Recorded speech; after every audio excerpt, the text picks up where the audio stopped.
Discovering Greatness group. How are you? I hope everyone is doing well. I wanted to jump in here today and talk about emotions.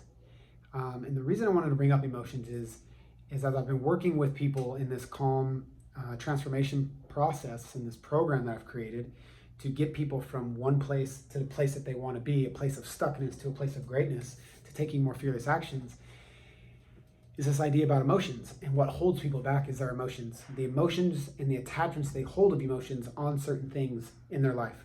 And usually emotions are tied to events, experiences, and circumstances. All three of those things are outside of your circumference zone. They're outside of your inner being. They're outside of who you are. And I share often that you are not a manager of your circumstances, which is you're not a manager of the outside world. You are a master creator of your life, and that happens with inside your being. But what keeps people from being a master creator is their emotions. Your emotions are what tie you up to becoming who you want to be. Now let me explain. Let's say your profession is in finance, and you don't know jack shit all about NASA spaceships. If I ask you to speak about NASA spaceships, you're probably going to be like, I don't know anything because I don't really care. I don't really care about them. They don't have any precedent on my life and how I create the life that I have. So basically, you don't care about them. You don't have an emotional tie to them. Because you don't have an emotional tie to them, you don't think about them. When you don't think about them, you won't speak about them. And when you won't speak about them, you don't take actions about those things. Now, that same financial advisor, that same financial business-oriented person, you want to start talking about numbers, you want to talk about finance, you want to talk about making more money. That person is driven emotionally from that outcome or from that idea, right? So that person will then think about those things, they'll speak about those things, and those become their actions.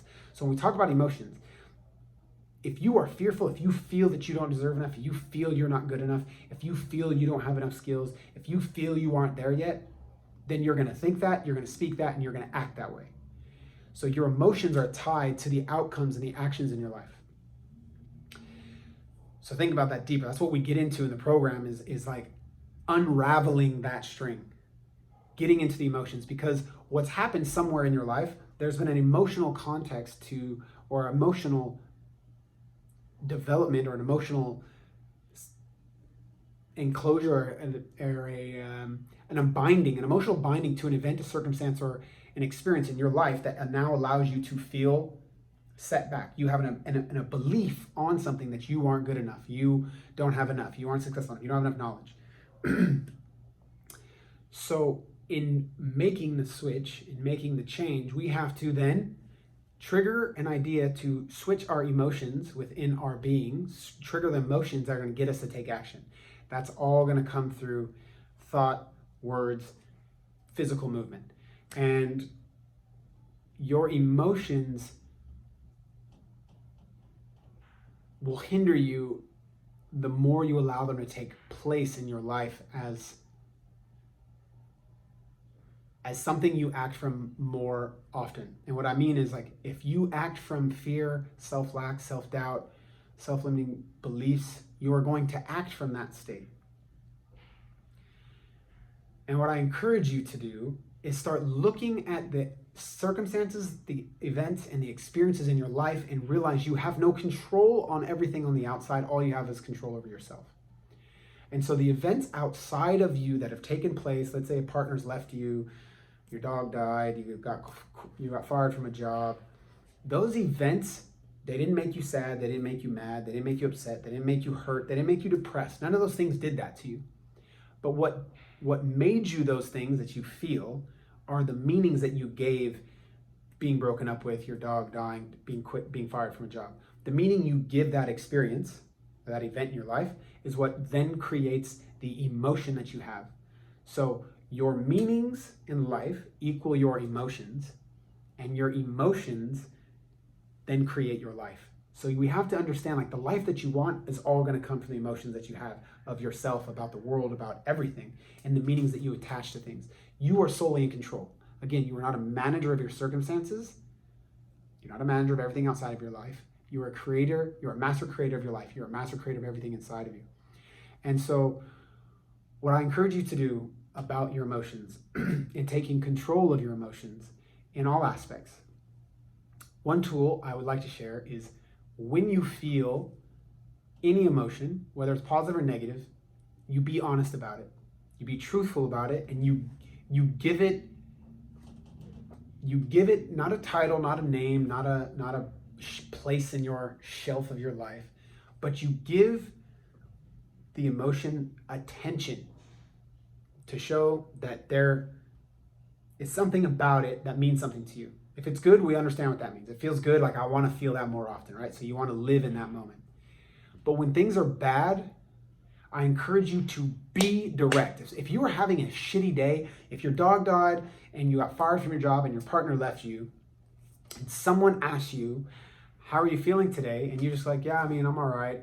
I'm not doing so good because these things happened. You're beating around the bush. You're hiding from your emotions. You're playing cat and mouse. You're not being direct. I encourage you to be bullshit on, like just fucking head on honest and state, I'm fucking feeling like shit. I feel like shit. I feel at the moment worthless. I feel like I'm not good enough. I feel like I'm alone because these things happened and I feel this way and I don't want to feel this way. When you're honest and you give your attention to the emotion and feel it, you feel into your emotions, you'll make change because you don't want to, you give recognition to where you're at and you make change. So what I'm asking you to do is give the emotions recognition. Give them the attention that makes you realize what you don't want to be in and what you do want to be in. So when you have something great happen, you got a promotion at work, your spouse just booked a vacation for you. When you feel that, feel it. Feel into it all the way and experience it. Same thing with your negative emotions. When you feel into them and you give direction at them, you recognize them, you realize what you want and what you don't want. We have to manage our emotions. That's our self. You have to be a creator of your life. To create your life, you need to manage your emotions. When you manage your emotions, you manage how you put meaning on things that happen in your life. If I could speak correctly, no one thing, no one person creates the emotions in your body. You create them. No one does to you anything. They're doing their own life. All you can manage is within you, not outside of you. Manage the creation of who you want to become, how you want to feel, who you want to show the world you are, how you want to believe in yourself from within, and then be that person. Do not allow and do not choose to let the things outside of you create the emotions and the dictation of who you are. You are not a manager of your circumstances. You are a master creator of your life. Your meanings, the meanings that you put on events, experiences, and circumstances in your life create your emotions, and your emotions create the life that you have and the life and person that you are. So start creating the life that you want by mastering your emotions.